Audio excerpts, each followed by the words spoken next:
Hi guys, Chris and Gigi here with Super Savvy Travelers. Hey, I wanted to give you a heads up because a lot of people go, you know what, the residency thing, passive income, yes, that's fine. You know, Nick can help me with that and everything else.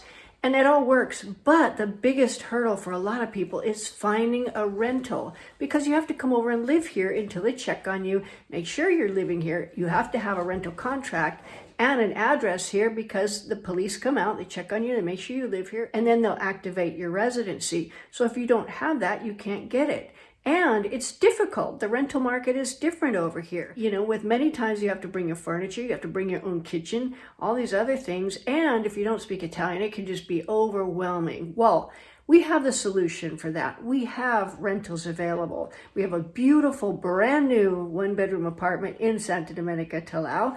We have a whole house in Santa Domenica Talao. We have something coming online in Puglia, and we have friends that have all kinds of rentals and things like that.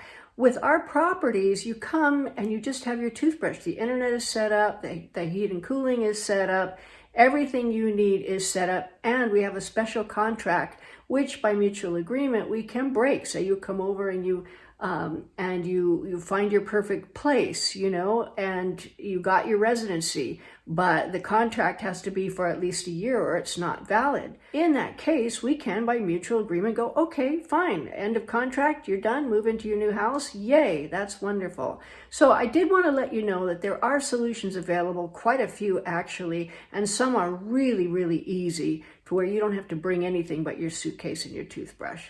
So there you go, guys. Contact us at info@supersavvytravelers.com if you're interested in a long-term rental specifically for residency purposes. Thanks, guys.